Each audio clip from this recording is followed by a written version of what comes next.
ప్రతిష్ట జరిగిన తర్వాత మనం రోడ్ల మీదకి కొంతమంది బాంబేలో పోనీ ఈరోజు హనుమాన్ విజయ యాత్ర జరుగుతున్నప్పుడు కావచ్చు, లేదా ఏ హిందూ పండుగలు జరుగుతున్నప్పుడు అయినా సరే మనం రోడ్ల మీదకి భారీగా వెళ్ళినప్పుడు మన మీద అక్షంతలు పడాలి, పువ్వులు పడాలి, కానీ రాళ్ళు పడతా ఉంటాయి. చూసిరా మీరు అవేనన్నా? అమ్మ చూసిరా అన్న, మీరు చూసిరా? గొంతు లేవాలి, గొంతు లేవనీకే మనకున్నది. మన భగవంతుడు గొంతు ఏం ఇచ్చిందంటే లేవనీకి. అది మనం మర్చిపోతున్నాం ఈరోజు.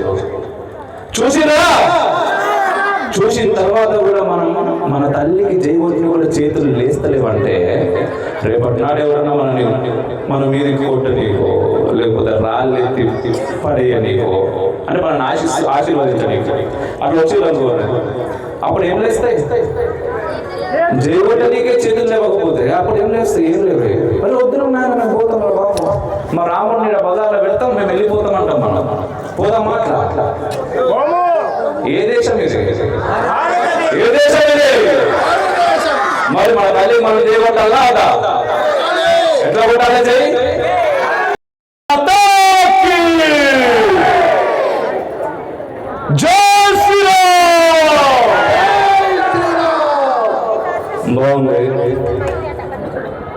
ముందుగా ఒక అద్భుతమైనటువంటి రోజుకి మనకు అయోధ్య రామ మందిర ప్రతిష్ఠ జరిగినటువంటి రోజు.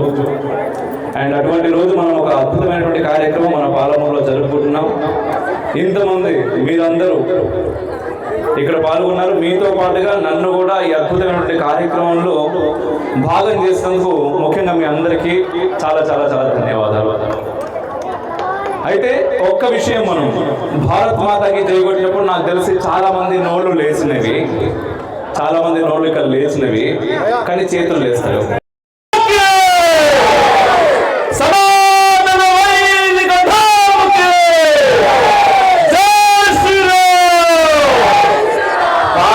పాలమూరు నుంచి మనం మాట్లాడితే అయోధ్య రామ మందిరం దాకా ఈ జై నినాదం పోవాలి. అట్లా మాట్లాడాలి, అంత గొంతు మనది లేవాలి. మన గొంతు లేవకపోతే ఎవరి గొంతు పడితే వాళ్ళు లేస్తున్నది. మన చేతులు లేవకపోతే ఎవరి చేతులు పడితే వాళ్ళ చేతులు లేస్తున్నాయి. మన చేతులు వేస్తే ఏం చేస్తాం? మనం సుభిక్షం సర్వే జన సుఖినో భవంతు లోక సమస్త సుఖినో భవంతు. ఈ ప్రపంచం మొత్తం చల్లగా ఉండాలి, ఆ ప్రపంచంలో నేను కూడా బాగుండాలి అని కోరుకునేటటువంటి హైందవ ధర్మం. చేయి లేపితే అందరూ బాగుంటారు. మనం చేయి లేపడానికి, గొంతు లేపడానికి మొహమాట పడితే ఏమవుతుందంటే రేపటి నాడు ఇంతమంది పిల్లలు, ఎంతో మంది రాములను, ఎంతో మంది సీతమ్మ తల్లను, హనుమాన్లను ఈ స్టేజ్ పైన నాకు చూసినట్టు అనిపించింది. మన భావి తరాలు, మన నెక్స్ట్ జనరేషన్స్. ఈరోజు మనం ఎంత చేసినా, తల్లులు తండ్రులు ఎంత చేసినా, ఎంత కష్టపడ్డా ఎవరి కోసం? పిల్లల కోసం. మనం తినకున్నా, ఓ పూట ఉపవాసంతో ఉన్నా నా పిల్లలు తినాలి, నా పిల్లలు రేపటినాడు మంచిగా చదువుకోవాలి, వాడు మంచి ఉద్యోగం చేయాలి, వాడు మంచిగా సంపాదించాలి, వాళ్ళు మంచిగా పెళ్లిళ్ళు చేసుకోవాలి, మరి వాళ్ళు మంచిగా పిల్లలు కావాలి అనే ఆలోచనతోనే పెద్దల జీవితాలు పోతూ ఉంటాయి కదా. మరి వాళ్ళు బాగుండాలంటే ఫస్ట్ ఈ దేశం బాగుండాలి. ఈ దేశం బాగుండాలంటే మన ధర్మం బాగుండాలి. అంతే కదమ్మా. అయోధ్య రామ మందిర నిర్మాణం సంబంధించి నిజంగా ఎంతో, దాదాపు ఒక 500 సంవత్సరాల నుంచి ఎంతో మంది ఎదురు చూసిర్రు. చాలా మంది తమ ప్రాణాలను సైతం తృణప్రాయంగా వదిలేసిర్రు. నా రామయ్యకు నా దేశంలో ఆయన పుట్టిన చోట గుడి కట్టాలి. ఎంత దౌర్భాగ్యం అమ్మాది.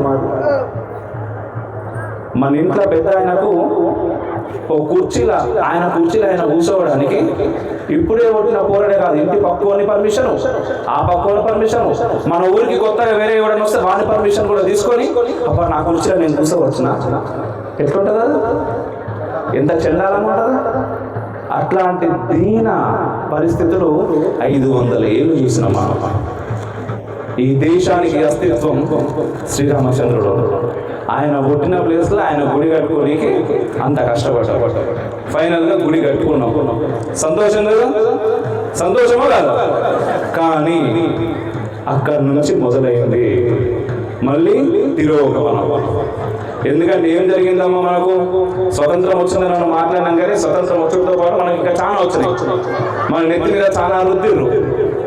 ఈరోజు దాదాపుగా ప్రపంచం మొత్తం మీద ఓ 200 దేశాలు ఉంటే దాంట్లో ముస్లిం దేశాలు ఎన్ని ఉన్నాయి? ఓ 56 దేశాలు ఉన్నాయి. మిగిలిన అన్ని క్రిస్టియన్ దేశాలు ఉన్నాయి. మరి హిందువులకు ఎన్ని దేశాలు ఉన్నాయి? ఏదది ఏదది ఏడా? భారతదేశంలో హిందువులు ఏడున్నారు? హిందువులు ఏడున్నారబ్బా? ఏడా కనబడతలేరు. నువ్వు ఇక్కడ పరంలో అయినా కనబడుతున్నావు నాకు హిందువులు, కానీ చేపెట్టి భారత మాతకు చేయగొట్టమంటే వాడేమో అనుకుంటాడు అంటాడు. వాడు నీ తల్లికి నువ్వు చేయగొట్టడానికి వాడు ఎవరు అనుకుంటాడని చెప్పేసి నువ్వు చేయగొట్టినటువంటి దీన స్థితిలో ఉన్నటువంటి హిందువులు ఉన్నారు ఇక్కడ. అదే అయోధ్య రామ మందిర ప్రతిష్ట జరిగినప్పుడు బాంబేలో, ఎందుకంటే నాకు చాలా గుర్తుండిపోయేటటువంటి ప్రతిష్ట అన్నమాట అది. ఎందుకంటే నాకే కాదు, ప్రపంచవ్యాప్తంగా చాలా మంది సంతోషపడ్డారు. రామ మందిర నిర్మాణం జరిగింది, ప్రతిష్ట జరిగిందని. నా రాముడికి ఫైనల్ గా గుడి కట్టినాం రా, ఆ బాలరాముడు ఇంత అందంగా ఉన్నాడు నా తండ్రి అని చెప్పేసి ఆ రోజు ప్రతి ఇంట్లో కళ్ళల్లో నీళ్లు రాములు లేరు. నేనైతే ఏడ్చేసి చాలా మంది ఏడ్చారు రాముల వారిని చూస్తూ ఉంటే. ఎందుకది ఒక కళ. దాంతో పాటుగా ఏం జరిగిందంటే ఆ రోజు ముంబైలో కొంతమంది హిందువులు ఆడవాళ్ళు ముఖ్యంగా, ఎందుకంటే స్త్రీ శక్తి నారీ శక్తి ఎట్లా ఉంటుంది మన దగ్గర, ఏది వచ్చినా ఆపుకోలేము మనం. బాధ వచ్చినా ఆపుకోలేం, కోపం వచ్చినా ఆపుకోలేం, ప్రేమ వచ్చినా ఆపుకోలేం. రామ ప్రతిష్ట జరగగానే వాళ్ళందరూ మన కాషాయ జెండాలు పట్టుకొని కార్లు బండ్లు తీసుకొని బాంబేలో రోడ్ల మీదకి పోయారు. అదే సెలబ్రేట్ చేసుకోవడానికి. కొంతమంది వేరే మతం జనాలు, ముస్లింలు, తుర్కోళ్ళు వచ్చి వాళ్ళని కొట్టిర్రు. ఆ కార్ను పగలగొట్టారు. అయితే ఒక 6 నిమిషాల వీడియో అది. నేషనల్ ఛానల్స్ కొన్ని చూపించినాయి, కానీ మన తెలుగు వాళ్ళు ఎవరు చూపించలేదు. మనోళ్ళు భయపడతారు కదా ముందే మనం. అయితే అప్పుడు నేనేం చేసిన అంటే 2 సంవత్సరాల క్రితం మన ఛానల్లో చూపించిన రిఫ్లెక్షన్. అరే నాయన, అంటే నార్మల్గా నన్ను చూసిన వాళ్ళు తెలుస్తుంది, మెల్లగా మాట్లాడు మనతో కాదు. కానీ ఆ రోజు నిజంగా బాధ అనిపించింది, చాలా మెల్లగా మాట్లాడినా. అరే అయోధ్య రామ మందిర ప్రతిష్ట జరిగిందంటే ఈరోజు ప్రపంచం మొత్తం సంతోషపడతా ఉన్నది. మేము కొన్ని వందల ఏళ్ళ కళ మాకిది, మా కళ్ళలో నీళ్లు తిరుగుతున్నాయి నాయన. చిన్నప్పటి నుంచి మేము పెరిగిందంతా ఏం పెరిగినాము అంటే స్కూళ్ళలో కావచ్చు, ఇంట్లో కావచ్చు. ఇంట్లో అయితే మనం సర్వేజన సుఖినోపవంతో అంటాం, లోకా సమస్త సుఖినోపవంతో అంటాం. అదే స్కూల్లో అయితే భారతదేశం నా మాతృభూమి, భారతీయులందరూ నా సహోదరులు, నేను నా దేశాన్ని ప్రేమిస్తున్నాను, సుసంపన్నమైన బహువిధమైన నా దేశ వారసత్వ సంపదను అనుకుంటా ప్రతిజ్ఞ చేస్తాం. అంటే చిన్నప్పటి నుంచి మనలో ఏం నేర్పించారు మనకు? అరే ఈ దేశంలో పుట్టిన ప్రతి ఒక్కరు నీకు సోదరి మనులు అని. మేము అట్లనే పెరిగినాం. అట్లాంటి సోదరి మనులు మీరు సంతోషంగా పడకపోయినా పర్లేదు, కానీ మా సంతోషాన్ని ఆపకూడదు నాయన. అట్లనే హిందువులు కూడా జాగ్రత్తగా ఉంటుంది అని ఒక వీడియో చేసి, ఆ వీడియో చేస్తే 4 లక్షలకు పైన సబ్స్క్రైబర్లు నా ఛానల్ను విత్ 15 రోజుల్లో డిమానిటైజ్ చేసి. ఎందుకంటే ఆ వీడియోలో రక్తం కనిపించిందని చెప్పిండు నాకు. మరి ఆ కొట్టిన నా కొడుకు ఈరోజు ఏం చేసారు? ఏం చేయరు, రోడ్ల మీద యథేచ్ఛగా తిరుగుతున్నారు. అట్లా గుర్తున్నా మర్చిపోయారు. అదే రక్తం కావచ్చు, అంటే రక్తం కనిపించిందా నీ వీడియోలో అని చెప్పి ఛానల్ లేపేసే ప్రయత్నం చేసారు. యూట్యూబ్ నుంచి డబ్బులు రాకుండా ఆపేశారు. కానీ ఆ రక్తం ఎవరైతే తీసుకొచ్చిండో మన సోదరుల మీద, వాడు మాత్రం యథేచ్ఛగా రోడ్ల మీద తిరుగుతున్నాడు. ఒక్కసారి మనం ఆలోచించాలి, మనం ఎందుకు పోవాలి అని. ఈ రోజు మనం ఎటువంటి దేశంలో పుడుతున్నామంటే, ఎటువంటి దేశంలో ఈ రోజు మనం తిరుగుతా ఉన్నామంటే, హిందువులు ధైర్యంగా అని చెప్పలేనటువంటి ఈ స్థితిలో మనం ఉన్నాం. అరే నాకు ఈ తప్పు జరిగిందిరా అంటే గొంతెత్తి అరే నా గుడి కూడా కొట్టిరు. అయ్యా కొన్ని ఏళ్ల నుంచి మా గుడిని మేము కాపాడుకుంటున్నాం. మా తల్లిదండ్రులు కాదు, మా తాత ముత్తాతలకు వెళ్ళి దానికి దీపాలు పెడుతున్నారు. మీ దగ్గర నుంచి 1 రూపాయి కూడా అడుగుతలేము. మా గుళ్ళ దగ్గర నుంచి ఆదాయం మొత్తం మీరు తీసుకుంటున్నారు కదా, అయినా మేము అనుకుంటలేము. మా చిన్న గుళ్ళకు మేమే పైసలు పెట్టుకున్నాం, మేమే దీపాలు పెట్టుకుంటున్నాం, మేమే నైవేద్యాలు పెట్టుకుంటున్నాం, దాన్ని కూర కొట్టకూడదు స్వామి అని రిక్వెస్ట్ చేసినా కూడా ఈరోజు చూస్తున్నారు మీరు. పాలమూరులో రోడ్డు మీద అక్కడి నుంచి ఇక్కడికి వస్తా ఉంటే అటు ఇటు ఎన్ని కనబడతా ఉన్నాయమ్మా. అదే రోడ్డు వైండింగ్ గా దేన్నన్నా తీసే ధైర్యం ఎవరన్నా చేయగలుగుతారా? అదే కొడుకుని అక్కడ ఎక్కడో చిన్న గుడి ఉంటే దాన్ని ఎందుకు జరుగుతున్నది ఇట్లా? ఎందుకు జరుగుతున్నది? ఇద్దరి దగ్గర నుంచి సమాధానం వచ్చింది. మనం కొట్టుగా వస్తున్నాం, తన్నుగా వస్తున్నాం. ఎట్లా తన్నుగా వస్తున్నాం మనం? ఫస్ట్ నా కులం, తర్వాత నా పార్టీ, తర్వాత నా ప్రాంతం, తర్వాత పైసలు ఎవరి దగ్గర ఉన్నాయి, పైసలు దక్కలేవు, ఆ తర్వాత దేశం. అక్కడ కూడా మేము హిందువులం అనే మాట మనం నోటిన పాపన రాదు. మనం ఎప్పుడైతే నువ్వు హిందువు అనే మాట నీ నోటి నుంచి రాదో, ఈరోజు భారతదేశంలో ఎన్ని రాష్ట్రాలు ఉన్నాయో మీకు తెలుసు, కానీ ఎన్ని రాష్ట్రాల్లో హిందువులు మైనారిటీలు అయిపోతున్నారో మీకు తెలియదు. 11 రాష్ట్రాల్లో ఈరోజు భారతదేశంలో హిందువులు మైనారిటీలు. ఈరోజు ప్రపంచవ్యాప్తంగా నేను చెప్తున్నా, ముస్లిం దేశాలు ఉన్నాయి 56 అని చెప్పే కదా. ఈ 56 ముస్లిం దేశాలు కలిసి ఏం చేస్తున్నాయి తెలుసా? ఇప్పుడు నాటో అని చెప్పేసి ఒకటి ఉంటుంది మొత్తం ప్రపంచానికి. ఎక్కడన్నా ఏమన్నా అటో ఇటో అయితే మనం ముందుండి వాళ్ళకి మంచి చేయాలి. అయితే ఈ ముస్లిం దేశాలు అన్ని కలిసి ముస్లిం నాటో అని చెప్పేసి ఒకటి తయారు చేస్తా ఉన్నాయి. అంటే రాధా మనోహర్ గారి సాదర స్వాగతం.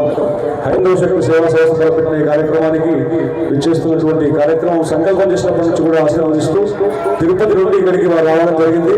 వారు నిరంతరం కూడా హరినామ సంకీర్తనలో సనాతన భారతీయ ధర్మం గురించి అందరినీ చైతన్యపరుస్తున్నటువంటి పెద్దలు రాధా మనోహర్ దాస్ గారు, వారిని ఈ వేదిక సాదరంగా సవినయంగా స్వాగతం పలుకుతోంది.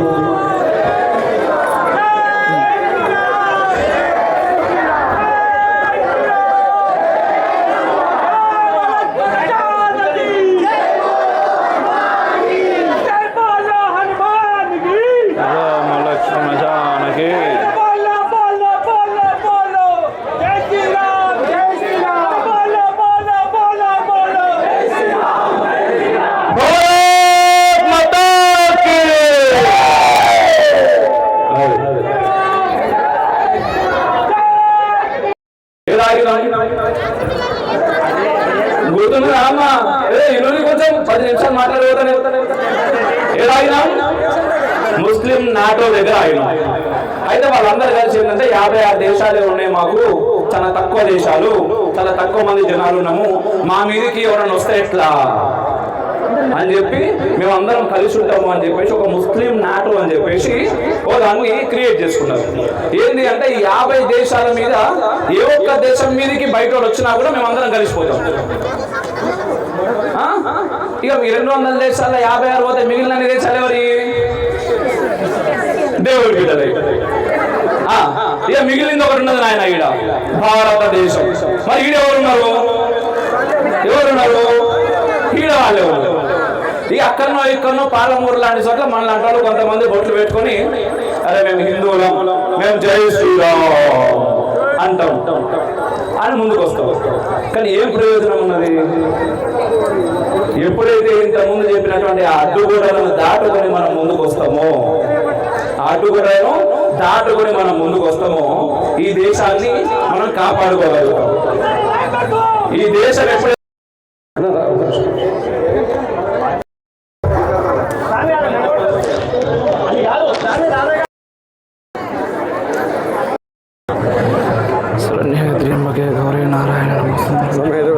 హైదరాబాద్ అండి, మణికొండలో ఉంటుంది. పంచోటి కాలనీ అండి.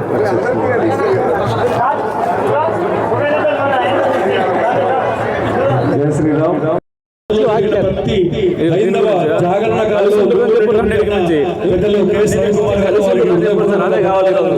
అది లేదు కొట్టుకొస్తున్నారు.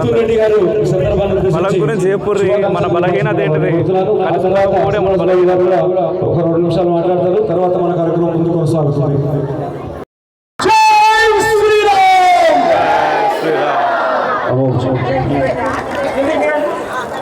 మళ్ళీ వచ్చాను నేను.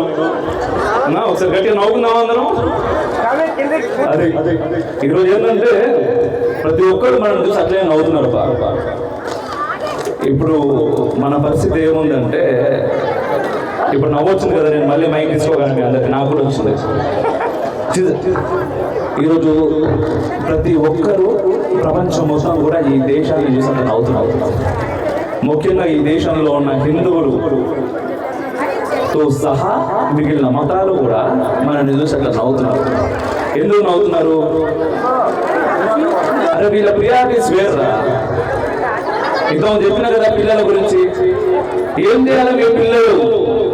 వాడు బయటకు రావద్దు, వాడు దేని గురించి ఎవరిని అడగొద్దు, వాడు బాగా చదువుకోవాలి, బాగా చదువుకున్న జాబ్ కొట్టాలి, కొట్టినాక అమెరికా పోవాలి, ఇది ఒకటి మధ్యలో మళ్ళా తర్వాత పెళ్లి చేసుకోవాలి, మనల్ని వృద్ధాశ్రమంలో పడేయాలి. అదేనా మనం కోరుకునేది? అదేనా మనం కోరుకునేది? గొంతులు లేవే మనకు, మన గొంతులు లేవే, మన పోరాటాలకు ఏం లేవే. లాస్ట్కి ఏదాకైతున్నది? 11 రాష్ట్రాలు మిగిలినాయి, తిరిగి తెచ్చుకోవాలి. దమ్ము లేదు, ధైర్యం లేదు, బయటకు వచ్చేటటువంటి క్షాత్రియ లక్షణం లేదు. ఎంతసేపు పోని పోని పోని పోని పోని పోని పోని పోని ఎక్కడ దాకా వస్తున్నది? మనం పోయేదాకా వస్తున్నది. ఎల్లుండి హైదరాబాద్ లో కార్యక్రమం జరుగుతున్నది, భాగ్యనగరంలో. ఏం కార్యక్రమం జరుగుతున్నది? చలో చలో బాలాపూర్. ఎందుకు జరుగుతున్నదో తెలుసా ఆ కార్యక్రమం? రోహింగ్యాల కోసం జరుగుతున్నది. రోహింగ్యాలు అంటే ఎవరు? అక్రమ చొరబాటుదారులు. భాగ్యనగరానికి ఇక్కడ నుంచి ఎన్ని కిలోమీటర్ల దూరం ఉన్నది? 100 కిలోమీటర్ల దూరం ఉన్నది. అక్కడ వేరే దేశంలోకి వెళ్ళి అక్రమంగా మన దేశంలోకి చొరబడినటువంటి వ్యక్తులు ఎంతమంది ఉన్నారో తెలిసిన? లక్షలాది మంది ఉన్నారు. లక్షలాది మంది ఉన్నారు. ఈ దేశంలో పుట్టి, ఈ దేశంలో పెరిగి, ఈ దేశం తిండి తినేటటువంటి నా కొడుకులే ఈ దేశం గురించి చెత్త వాగుడు నిలబడ్డాడు. చివరికి టైం పాస్ కోసం చూస్తున్నటువంటి క్రికెట్ లాంటి మ్యాచ్ల్లో కూడా భారతదేశం ఓడిపోతే బయటకు వచ్చి సంబరాలు చేసుకునేటటువంటి కొడుకులు ఉన్నారు ఇక్కడ ఈ దేశంలో. అట్లాంటిది వాడు ఎక్కడి నుంచో వచ్చి నీ దేశం నడిపొట్టుగా పెరుగుతుంటే వానికి ఈ దేశం మీద ప్రేమ ఉంటుందా? ఉండదామా? మీరు గట్టిగా చెప్పే ప్రయత్నం చేయండి. నాకే కాదు, మీ పిల్లలకి చెప్పుర్రి. అరే ఈ దేశం మీద ప్రేమ ఉన్నంతో నువ్వు స్నేహం చేయి. భారత్ మాతాకి ఎవరైతే ఉడకడో వాడు నీ సోదరుడు, కొట్టునోడు కాదు. ఎందుకంటే ఎప్పుడైనా వాడు పరాయవాడే, ఎప్పుడైనా పరాయవాడే. చాలా ముచ్చట్లు చెప్తామని వచ్చిన బేసిక్గా కొన్ని ముచ్చట్లు అయితే చెప్పిన. అండ్ ఇక్కడ గురువు గారు ఉన్నారు, రాధమామ గురువు గారు. వారు ప్రసంగం కోసం మీరు అందరూ కూడా ఎదురు చూస్తూ ఉన్నారు. పాపసుడు జయ శ్రీరామ్ అంటున్నది నిలబడి. ఆ తర్వాత తరాలను కాపాడుకోవాలమ్మ మనం. ఆ తర్వాత తరాలు కాపాడుకోలేకపోతే వాళ్ళకు మీరు గొంతెత్తి బయటకు రండిరా, మాట్లాడుండ్రా, అడుగుండ్రా అని మీరు చెప్పకపోతే నీ గురించి మాత్రమే నువ్వు బతుకు అనుకుంటే వాడు ఉండడు.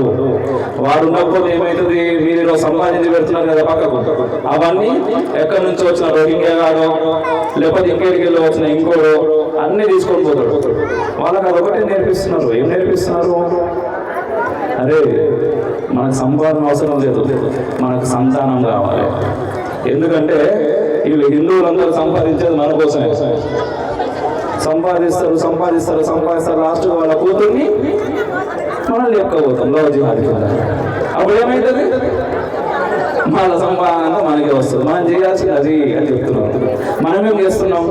మన రామాయణం వద్దు, మహాభారతం వద్దు, భగవద్గీత వద్దు, దేవుడు వద్దు. వీళ్ళకి చెప్తున్నా, నేను ఛాలెంజ్ చెప్తా.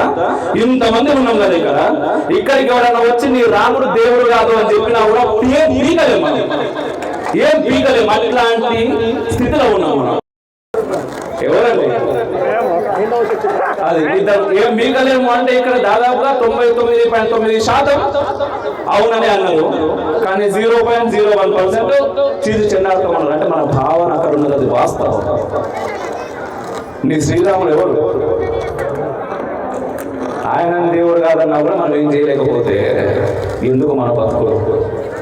అంటే ఇక్కడి నుంచి ఇంత దిగజారి ఇక్కడికి వచ్చినాం. ఇట్లనే పోతే రేపటి నాడు ఇంకేడికి పోతాం. దేని గురించి మనం ఆలోచించాలి, మన పిల్లగాళ్ళకి మనం ఏమి ఇవ్వాలని మనం అనుకోవాలి, మనం ఏమి ఇస్తున్నాం అనేది మనం ఆలోచించాలి. అయితే చివరిగా ఒక 2 లైన్లు చెప్పి నేను ముగిస్తా. మీ అందరికీ కూడా 1:30 సమయం. ప్రసాదాలు తీసుకున్నారా? పని చేసుడు చాలా ముఖ్యం. నిజంగా మనం చాలా డేంజరస్ సిచ్యువేషన్లో ఉన్నాం. బయట అంటే ఏ దేశానికైనా సరే బయట నుంచి శత్రువులు ఉంటారు, కానీ భారతదేశానికి అంతర్గత శత్రువులు ఉన్నారు. ఈ దేశంలో కొట్టి ఈ దేశంలో పెరిగిన ఒక రకమైతే బయట నుంచి ఈ దేశంలోకి అక్రమంగా చొరబాడి ఈ దేశంలో ఉన్నటువంటి నాయకత్వ లోపం వల్ల పుకాట్ల ఆధార్ కార్డు దొరుకుతాయి, మనకు పుకాట్ల ఓటర్ ఐడి కార్డు దొరుకుతాయి. వాడు ఎవడు ఏంటి అవసరం లేదు, లంచం ఇస్తే దేన్నైనా అవ్వచ్చు, లంచం ఇస్తే ఏదైనా అవ్వచ్చు, పాస్పోర్ట్లు దొరుకుతాయి. మనకు తెలుసు మన పక్కన ఇక్కడ కాదు, వాడు ఈ మధ్యన ఎక్కడి నుంచో వచ్చిండు, కానీ వాళ్ళకి ఆధార్ కార్డు వచ్చింది, పాన్ కార్డు వచ్చింది, ఓటర్ ఐడి వచ్చింది, వాళ్ళు ఓటు వేస్తారు.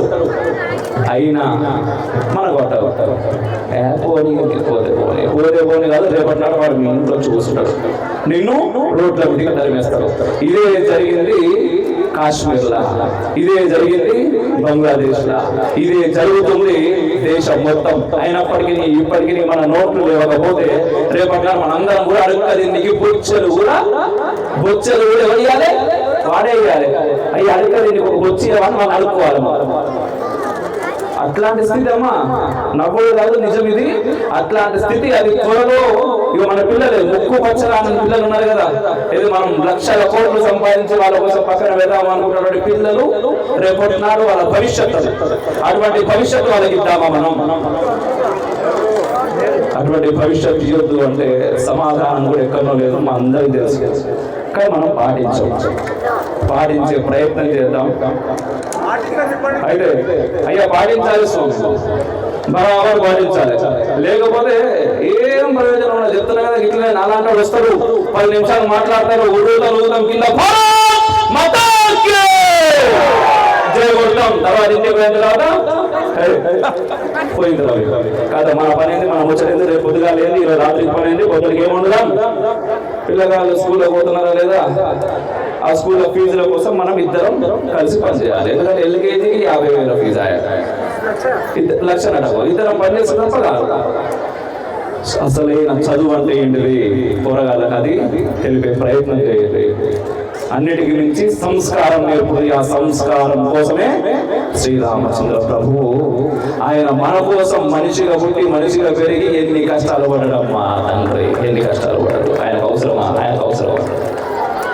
రామో విగ్రహవాన్ ధర్మ అంటాం ఈరోజు కూడా. ఎందుకంటే రామచంద్ర ప్రభువు కేవలం అంటే మన మనుషులకి ఏంటంటే ఎంతసేపు ఏదో ఒకటి రూపం కావాలంటే ఆయన దేవుడు కాబట్టి చేసిండ్రు అనే మాట ఎక్కడంటామో మనం ఆయన గ్రహించి, నేను దేవుడిని కాదు ఆయన, మీ లెక్కనే మనిషిగానే పుట్టిన ఈ లోకంలో, నేను చేసినట్టే మీరు కూడా చేయొచ్చు అన్నాడు.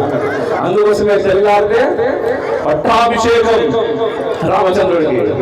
రేపు పొద్దుగా మన పిల్లల గారి ఆయన చిన్నగా ఒక బండి కొనిస్తాను, లేకపోతే సైకిల్ కొనిస్తాను, లేకపోతే ఫోన్ కొనిస్తా అని చెప్పి రాత్రికి ఏదో ప్రాబ్లం వచ్చి తండ్రి దగ్గర పైసలు అయిపోయి పొద్దుగా ఫోన్ కొనియకపోతే ఆ బుడ్డోడు పరిస్థితి ఎట్లా ఇట్లా రచ్చ చేస్తాడు. అట్లాంటిది అయోధ్య నగరానికి పట్టాభిషేకులు కావాల్సినటువంటి రామచంద్రుడు తెల్లవారితే రాత్రి వచ్చి సవతి తల్లి వచ్చి, రామా మీ నాయన నాకు వరం ఇచ్చిండు, నువ్వు అడవులకు పోవాలి, నువ్వు నమ్మకపోతే మీ నాన్నని పిలిచి నీకు చెప్పిస్తా అంటే ఆయన అన్నమాట ఏంటంటే, అమ్మా నువ్వు చెప్తే ఒకటి, నా తండ్రి చెప్తే ఒకటి తల్లి, నా తండ్రి ఆజ్ఞ నేను పాటిస్తా అని మరుక్షణం ఆలోచించకుండా అడవిపోయాడు. అటువంటి రామచంద్రుడి చరిత్ర ఈరోజు మనకి ఎంతమంది తెలుసు? ఇప్పుడు రాముడు దేవుడు కాదు అంటే ఏమైతుంది? రామచంద్రుడు ఆ తండ్రికి ఇచ్చినటువంటి విలువ తప్పవుతుంది. అది లేదంటే అది మన పిల్లలు ఏమంటారు అప్పుడు, రాముడు దేవుడు కాదు మీరు ఎంత కథలు చెప్తున్నారు, తండ్రిని మనం గౌరవించాల్సిన అవసరం లేదు అంటారు. కాబట్టి రామ చరిత్ర మన పిల్లలకు మనం తెలిపాలి. ఇంతకుముందు చెప్పినట్టుగా 2 లైన్లు చెప్పి నేను పెట్టేస్తా, తర్వాత గురువు గారు వస్తారు. ఒకసారి రోహింగ్యాల గురించి మేము ఒకటి కార్యక్రమం చాలా పెద్ద స్థాయిలో చేస్తున్నాడు, దానికి ఒక పాట చేసి అన్నట్టు నేను మన కోసమే. హైందవ వీరుడా మాయకపు మానవుడా, హైందవ వీరుడా మాయకపు మానవుడా, బర్మాలో తరిమిన మర్మమేమిటో పట్టక ధర్మ సత్రమయ్య కర్మయ్యేల మనకు బర్మాలో తరిమిన మర్మమేమిటో పట్టక ధర్మ సత్రమయ్య కర్మయ్యేల మనకు రోహింగ్యా ఎవరుడా పిల్లలిసిన అల్లుడా రోహింగ్యా ఎవరుడా పిల్లలిసిన అల్లుడా హైందవ వీరుడా అభినవ రాష్ట్రుడా రోహింగ్యా ఎవరుడా పిల్లలిసిన అల్లుడా హైందవ వీరుడా అభినవ రాష్ట్రుడా కళ్ళు తెరచి చూడరా కుళ్ళు నిండుకుందిరా కళ్ళు తెరచి చూడరా కుళ్ళు నిండుకుందిరా బంగానే దాటెను మన బంగ్లా చేరెను వాడవాడ పాటే కూడలను రాయను గొడ్డలు చేకూనకుంటే గొంతుకు వేయును హైందవ వీరుడా శక్తులను పాపకుడా. ఇక్కడ ఒక విషయం అమ్మా, ఈరోజు జమానాల ఆయుధాలంటే చేతులలో కత్తులు బాంబులు పట్టుకుని యుద్ధం చేయాల్సిన అవసరం లేదు. మన మాట శక్తి ఎంతంటే అంత పెరిగింది. దాన్ని పక్కనకు నొక్కకుండా మాట్లాడే ప్రయత్నం చేస్తే ఏదైనా చేయొచ్చు.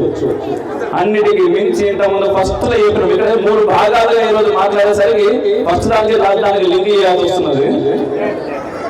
మొదలు ఒక మాట చెప్పిన ఏంటిది, మనం విడిపోతా ఉంటాం. మనం హిందువుల మందరం ఒకటి అనే భావన ఏ రోజు భగవంతుడు మన లోపలికి తీసుకొస్తాడో ఆ రోజు నిజంగా భారతదేశం విశ్వగురువు అవుతుంది. ఈ దేశంలో రేపటి నాడు నా పిల్లలు ఏమైతారు అనేటటువంటి భావన మీ లోపల భయం పోయేటట్టు అవుతుంది. అది కావాలంటే మన అందరం ఒకటి కావాలి. ఇది నిజంగా హైందవ వీరుడా హైందవ వీరుడా అమ్మాడుతోందిరా హైందవ వీరుడా అమ్మాడుతోందిరా ఇల్లు మండుతోందిరా సొల్లుమాని కదలరా హైందవ వీరుడా అమ్మాడుతోందిరా ఇల్లు మండుతోందిరా సొల్లుమాని కదలరా. సొల్లు అది మానేసి మనం ముందుకు వస్తే రోహింగ్యా ఎవరు రోహింగ్యా మన అల్లుడా కాదు కదా. మరి వానికి కూడా మనం గౌరవం ఇచ్చి, వానికి కూడా మన గవర్నమెంట్ షెల్టర్లు ఇచ్చి, వానికి రేషన్ కార్డులు ఇచ్చి, వానికి కూడా ఓటర్ ఐడి కార్డులు ఇస్తున్నారు. ఎవరి కోసం ఇస్తున్నారు? ఎవరి సీట్ల కోసం ఇస్తున్నారు? ఎవరికి వారు ఓటు వేస్తారని ఇస్తున్నారు? ఇది ఎవరు గమనించాలి. మన చుట్టూ జరుగుతున్నటువంటి దరిద్రాలన్నీ ఇన్ని కాదమ్మా. దయచేసి తెలుసుకొని వదిలేయకుండా, ఇక్కడ ఉండేటటువంటి తల్లులు తండ్రులు అందరికీ నాకంటే ఎక్కువనే తెలుసు, ఖచ్చితంగా తెలుసు. కానీ మనకెందుకు లేనేటటువంటి చిన్న భావన. ఎందుకంటే చిన్నప్పటి నుంచి మనకు వ్యక్తులు మనకు ఎంత విపరీతమైనటువంటి ఓపిక. ఎవరినైనా క్షమిస్తాం, క్షమాపణం చాలా ఎక్కువ మనకు. కానీ దాని నుంచి బయటకు రావాలి. ఆ రోజు కృష్ణుడు ఏం చెప్పింది అర్జునుడికి? అర్జునుడు పోయి, బావా ఇక్కడ ఉన్న వాళ్ళందరూ కూడా మా వాళ్ళే, మా పెద్ద నాయనలు, చిన్న నాయనలు, అన్నులు, తమ్ముళ్ళు, గురువులు, వీళ్ళందరూ ఉన్నాక వీళ్ళతో యుద్ధం చేసి ఏందయ్యా నాతో కాదు, నన్ను వదిలేసేయి. పోతే కానీ రాజ్యం నటాంచేం కృష్ణ నజరాజ్యం సుఖాన్ని కిమ్నో రాజ్యం గోవింద కిం భోగే జీవితాన్ని. అట్లా చేసినటువంటి యుద్ధం వల్ల వచ్చినటువంటి రాజ్యంతో నేను సుఖపడగలనా? నాకొద్దు కృష్ణ అన్నాడు. అప్పుడు కృష్ణుడు ఏం చెప్పాడు? అర్జున, నువ్వు యుద్ధం చేస్తున్నది నీ వాళ్ళతో అనుకుంటున్నావు, నీ వాళ్ళతో కాదు, అధర్మం పైన చేస్తున్నావు. ఇప్పుడు నేను చెప్పేది కూడా అదే. మనం చేస్తున్నటువంటి యుద్ధం ఎవరితోటి? శత్రువులతో. ఎవడైతే ఈ దేశం నాది కాదు అనుకుంటున్నాడో, ఎవడైతే ఈ దేశం నాశనం కావాలనుకుంటున్నాడో, ఎవడైతే మానవ పాంపులు పెట్టి మనల్ని చంపాలనుకున్నాడో వాళ్ళతో మనం యుద్ధం చేయాలి. వాళ్ళతో యుద్ధం చేస్తేనే ఈ దేశం బాగుంటది. ఈ దేశం బాగుంటేనే మనం బాగుంటాం. ఇక్కడ కూడా మన స్వార్థమే. దయచేసి ఆ స్వార్థం నేను కాకుండా మేము, మనము అనేదాకా మీ అందరి లోపల ఎదగాలని చెప్పేసి ఆ శ్రీరామచంద్ర ప్రభువుని మరోసారి మనస్ఫూర్తిగా కోరుకుంటూ సర్వే జనా సుఖినో భవంతు.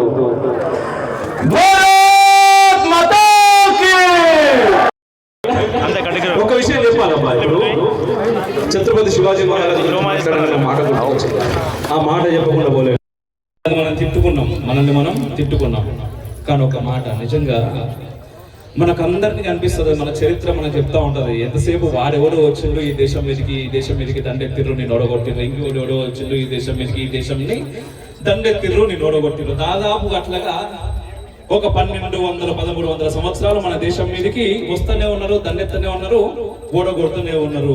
ఎంతసేపు మీరు ఓడిపోవడం తప్ప ఏ రోజు గెలిచిన మొహం మీద లేదురా అనేటటువంటి చరిత్ర మనం చదువుకున్నాం. అదే ఈ రోజు చాలా దేశాలు మనం చూస్తా ఉన్నాం. 15 సంవత్సరాలు 20 సంవత్సరాలు అంత కూడా అవసరం లేదు, 2 సంవత్సరాలు 3 సంవత్సరాలు వేరే ఒక దేశం వచ్చి ఆ దేశం మీద దండెత్తగానే వాళ్ళు ఓడిపోతున్నారు, దేశం మొత్తం వాళ్ళకి వెళ్ళిపోతున్నారు. మరి 1300 సంవత్సరాలు పరాయి పాలనలో ఉన్న ఈ దేశం ఇంకా స్వతంత్రంగా ఉన్నది అంటే నిజంగానే మన దాంట్లో పిరికోళ్ళు ఉండేనా? అంతగా మన లోపల అసలు క్షాత్రం లేకుండేనా? ఇళ్ళకి వెళ్ళి మన పెద్దోళ్ళు ఎవరు బయటకు రాకపోతుండేనా? మరి అట్లాంటప్పుడు ఈ దేశం మొత్తం ఏ తుర్క దేశమో ఏ క్రిస్టియన్ దేశమో కావాలి కానీ కాకుండా ఇంకా ఇక్కడ హిందువులు ఉన్నారు, అది కూడా మెజారిటీగా ఉన్నారు, అది కూడా బొట్టు పెట్టుకొని గర్వంగా బయట తిరుగుతున్నారు. అరే మొన్నటి కాలంలో నిజాం కాలంలో బొట్టు పెడితే చంపేస్తామన్నారు, చీర కట్టుకుంటే చంపేస్తామన్నారు, బురకాలు లేకపోతే చంపేస్తామన్నారు. బాయిలల్లా ఒకళ్ళ మీద ఒకళ్ళ నెట్టేసి వాళ్ళ పైన ఎట్లా పడితే అట్లా మాట్లాడారు. తర్వాత బతుకమ్మలు ఆడిచ్చారు మన ఆడోళ్ళతోటి. మరి అన్ని కష్టాలను వచ్చిర్రు, అయినా కూడా హిందువులు ఇంకా బొట్టు పెట్టుకొని తిరుగుతున్నారంటే నిజంగానే పిరుకోళ్ళు ఉండేనా మన దేశంలో? పిరుకోళ్ళు ఉండేనా మన దేశంలో? లేదు. ఈ రోజు చెప్తున్నా కదా, ఇక్కడ ఉండేటటువంటి ఒక్కొక్క కుటుంబంలో ఒక్కొక్క ఛత్రపతి శివాజీ ఉండే, ఒక్కొక్క ఝాన్సీ లక్ష్మీబాయి ఉండే. కాబట్టి వాళ్ళందరూ ఆ రోజులలో రే నా ధర్మం కంటే నా ప్రాణం పెద్దది కాదు, నా ధర్మం కంటే నా ప్రాణం పెద్దది కాదు, పోతే పోని తృణప్రాయంగా నా ధర్మం కోసం నా ప్రాణాన్ని వదిలేస్తా, ఏం చేసుకుంటావో చేసుకో అని చెప్పినటువంటి మహావీరులు ఉన్నటువంటి నేల ఇది. అటువంటి వీరుల కుటుంబాలలో పుట్టిన మనం అందరం ఆ చరిత్రని మనకు దూరం చేశారు. ఎందుకు దూరం చేశారు? మళ్ళీ మనం ఎక్కడ వీరులు లెక్క తిరగబడతామో, ఎన్ని రోజులు మన చరిత్ర మనకు తెలియకపోతే ఏమైతే నిజంగానే మనం పిరికోళ్ళం మనం బయటకు పోవద్దు అనే భావన మన బ్రెయిన్ లోకి ఫిట్ చేసే ప్రయత్నం చేసి దాంట్లో వాళ్ళు సఫలీకృతం అయ్యారు. బట్ దాంట్లో నుంచి మనం బయటకు రావాలి. ఈ రోజు బయటకు వస్తున్నాం, మన చరిత్ర మనకు తెలుస్తున్నది, నిజమైన చరిత్ర తెలుస్తున్నది. మీరు మీ పిల్లలకు ఆ నిజమైన చరిత్ర చెప్పే ప్రయత్నం చేయండి. మనం వీరులం. మనం ఎవరి దయా దాక్షిణ్యాల మీద మనం బతకలేదు, మన మీద ప్రపంచం బ్రతికింది, ఈ రోజుకు బ్రతుకుతున్నది, రేపటి నాడు భారత్ విశ్వ గురువుగా ఈ ప్రపంచానికి దారి చూపిస్తుంది, అది త్వరలో ఉన్నది. కానీ ఈ మధ్యలో నా కొడుకులు చాలా మంది వస్తున్నారు, వాళ్ళని ఏం చేయాలంటే మనం ఏరిపారేయాలి. అప్పుడున్నటువంటి వీరులు ఎట్లయితే యుద్ధాలు చేసిర్రో ఈ రోజు మనం కూడా ఆ యుద్ధం చేయడానికి సిద్ధం కావాలి. వారి ఇంటి మీద రాళ్ళు పెట్టుకుంటాడు కావచ్చు, మనకు రాళ్ళు అవసరం లేదు. ఒక్కసారి అందరం కలిసి పిడికిలు గట్టిగా పట్టుకోండి, 2 చేతులు పైకి లేపి భారత్ మాతా కీ అంటే చాలు. ఆ సౌండ్ కి గుండాలి చేస్తాం నా కొడుకులు. ఆ శక్తి కావాలి, ఆ శక్తితో మనం పని చేయాలి. అంతేనా? ఇక ఎండి చేస్తున్నా నేను. మరొకసారి యుద్ధానికి మనం సిద్ధమవుదాం. అందరి చేతులు ఒకసారి పైకి లేపు, 2 చేతులు. హర హర యుద్ధ శంకరావం ఇది. హర హర